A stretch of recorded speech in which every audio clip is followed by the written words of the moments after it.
So hi guys, today we're gonna talk about the mistakes you can make by executing a lead punch. Some people would say it's a jab. No, Jeet Kune Straight Lead is not a jab, it's a different technique. Purpose of the technique is to deliver as much power as you physically can, to knock out a person and not as a preparation for a second real knockout attack. The correct execution of the lead punch. The most common mistake you can see is this one.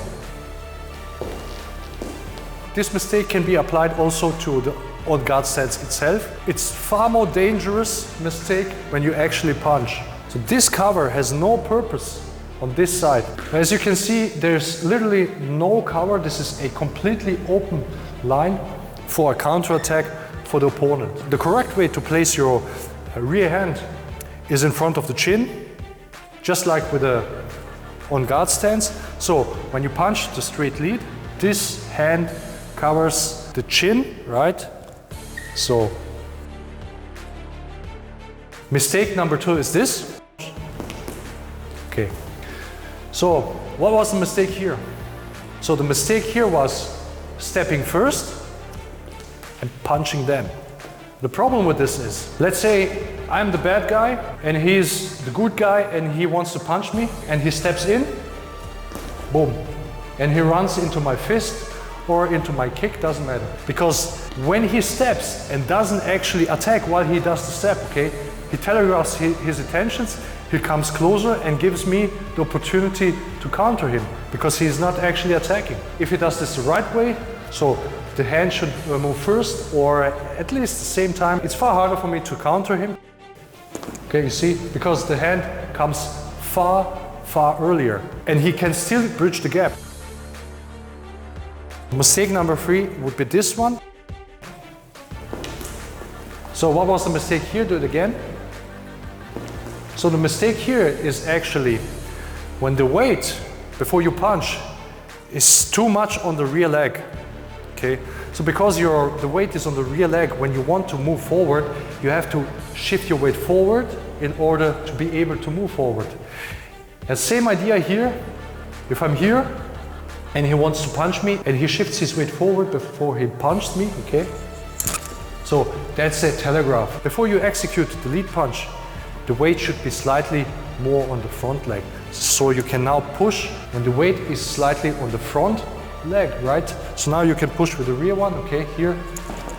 You can shoot forward like a fencer and catch the guy without him actually seeing your movement.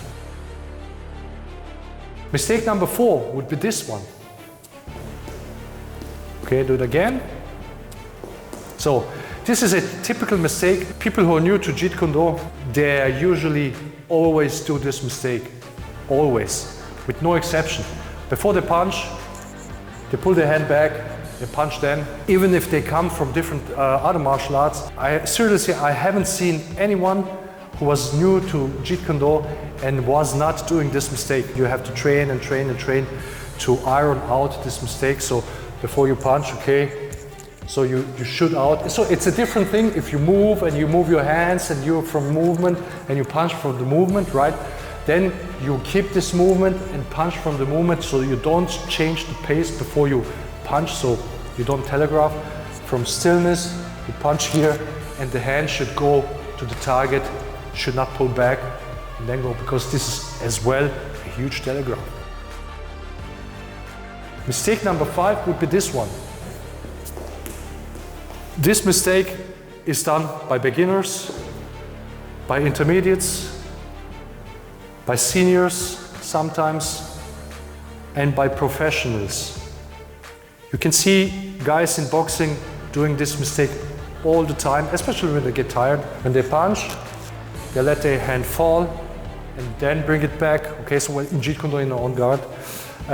When you punch and you do this, okay, you create again a huge opening. That's the problem number 1. The problem number 2 is the follow-up punch should actually go here and pull back, and so you're able to punch twice. Okay, if you go here, do this circle movement, you're highly inefficient in your punch, and it's far easier to be seen for your opponent, and also you're creating this huge opening for a counter.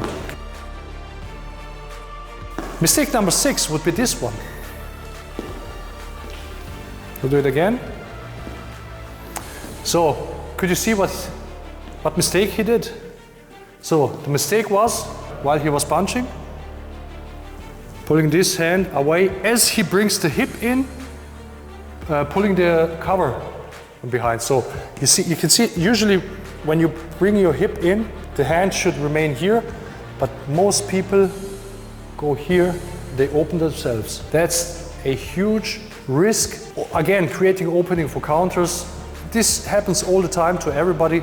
So this is also a question about concentration. When you fight, when you do fighting drills and you get countered all the time, then you learn, oh, I should keep the hand here probably.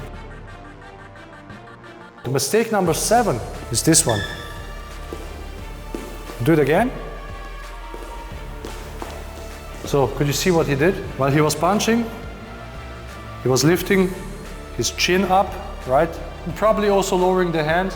So, usually this comes in as a pair mistake. So, people come here, they lower their covering hand and they lift their chin. So, that's another mistake. Go here, right? Boom, opened, okay? So, if he does it right, okay, it's far harder for the opponent to get through, okay? So if he gets countered lower, okay, then the hand should switch positions. And mistake number 1 is related to footwork. So did you see what he did? And again. Okay, so now we're going to compare the right one, the wrong one. When you push towards your opponent, and this mistake comes usually together with a wrong stance, okay? If you stand a little bit too wide open towards your opponent, and now you would punch, then you would actually step a little bit to the side instead towards your opponent.